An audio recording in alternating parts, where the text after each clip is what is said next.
Oo, halimbawa siya, gusto niya ma-bad trip. May pupunta si Paolo ng isang bagay na nababad trip siya. Pumunta ako sa kanya. Babad trip na ako. Hindi, Coach, paano naman yung tingin mo sa buhay mo ngayon? Ako tingin ko sa buhay ko. Ikaw tayo tatanong ko. Maganda yan eh, kasi ngayon papasok yung New Year pare. Ano yan eh, parang iniisip ko kung yung magiging tingin ko sa buhay ko, dapat maganda yung tingin ko sa buhay ko eh. Kasi alam mo kung bakit? Pag hindi maganda yung tingin ko sa buhay ko, putang ina, di araw-araw impyerno. Gets mo? Hindi ka ba plastic yan? Totoo yun. Hindi ka ba plastic niyan na alam mo namang impyerno buhay mo, tapos inisip mo na dapat maging masaya ako kasi kung hindi ako masaya, putang ina, mamamatay ako sa lungkot. Bakit pare? Ganito yan eh. Naisip ko rin yan. Hindi mo tinatanggap? Tingin mo sa buong mundo, ako lang yung impyernong buhay. Parang lahat ng tao may kanya-kanya Calvary yan. Lahat ng tao may kanya-kanya. Hindi, pero ito, sa tingin mo, di ba impyerno buhay mo? May parting impyerno, hindi naman. Ba't niloloko mo sarili mo na sinasabi sa sarili mo? Hindi impyerno buhay ko. Kahit na alam mo naman sa sarili mo na impyerno talaga buhay mo. Di ba ka-plastic ka niyan sa mali yun? Hindi naman sa pinipilit ko yung sinasabi ko ah. Di ba sa tingin mo? Kasi, Chong, kung tama sinasabi mo, may pagka-impyerno talaga. Pero, wala akong magagawa kundi lumaban eh. Oo. Dahil pag hindi ako lumaban, I'm gonna die na. Kaya nga eh, paano ka lumalaban? Dinideny mo yung katotohanan na impyerno talaga buhay mo.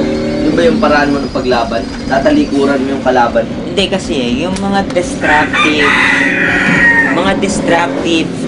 kind of thoughts, 'di ba? Pwede mong i-turn yan into constructive eh. Kasi kung titingnan mo na puro destructive para, tingnan mo kung ano yung magiging waste ng buhay ko, 'di ba? For example, Yung waste yung buhay mo?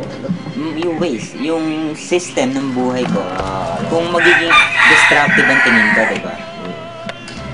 Kaya isa lang masasabi ko, bottom line ng gusto kong sabihin eh. Bago maubos yung ating sistema dyan.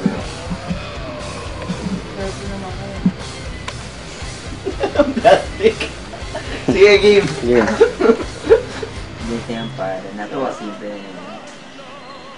Sa darating na bagong taon, dapat imbis na ang tingin natin sa buhay ay impyerno, dapat pwede naman tayong magtayo ng langit sa impyerno, di ba? Diba? Don't you think it's a different thing? Langit sa impyerno. Paano kung sinabing lang? Ano ba yan? Walang kwento yung mga philosophy. Nag-iimbento ka na. Puta na siya. Kaninang philosophy yun? Ano ba yan? Sa'yo? Ganito yan. Sa'yo? Hindi, nabasa ko yan. Sige nga. Heaven in Hell. Tingnan natin. Di ba kaduwagan Heaven in yung sinasabi mo? Di ba kaduwagan yun? Hindi. Tapang mo nun. Dadali mo yung langit sa impyerno. Putang matindi ka nun. Ano, paki-explain it further pa Di ba nga. mas advantage sa'yo yun? Di ba bang lahat ang tingin nila yung impyerno? Tapos, eto ikaw, isa kang tao na nasa langit ang pakiramdam mo, miski nasa impyerno ka. Di ba mas maganda yan? Pero kung sabi mo kanina, natalikuran mo. Parang pagkasabi mo kanina, tatalikuran mo yung impyerno, isipin mo na langit pa rin. Di ba kaduwagan yun? Ano, duwag ka eh. Hindi, ano lang yan eh. Mindsetting lang yan eh. Kaya nga, Ginawa ko na yun eh. Mindsetting lang yan. Hindi mo hinaharapin kung ano yung problema na impyerno talaga buhay mo. Ilbis, ginagawa mo, tinatakpan mo, Coach, lalagyan ba to? mo ng picture ng langit kahit na hindi naman langit. Nilalagyan mo ng picture yung impyerno ng langit kahit hindi naman langit. Pangit! Ay, okay na yan, okay na yan. Tignan mo. Takin mo po. Umiyak ka. Umiyak ka. Umiyak ka. Ang pangit ko ta. Pinapokus pa yung... Papayakin kita, gago ka. Si Poch, 26 anyos.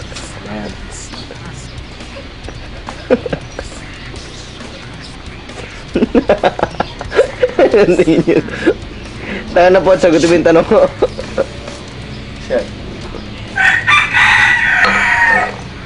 Ano yun? Ayun o. Ay, si Pam. Ano, pandesal. Pandesal. Ang sarap ng pandesal. Tutok mo kay Poch. May pasa. Ang pandesal ay masarap. Parang si Poch. Masarap. Ano, Poch? Interesado ako sa'yo.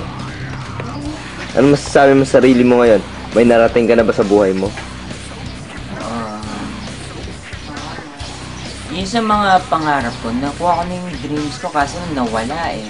Kaya nga, still striving hard para makuha ko ulit yun. Hindi nyo nakakatakot ka. Parang Adam's Family. Biktima ng sexual harassment ng kabataan. Poch, 26 anyos. Anong mata yan? Kita niyo yung mga matang yan? Matang pagod sa buhay.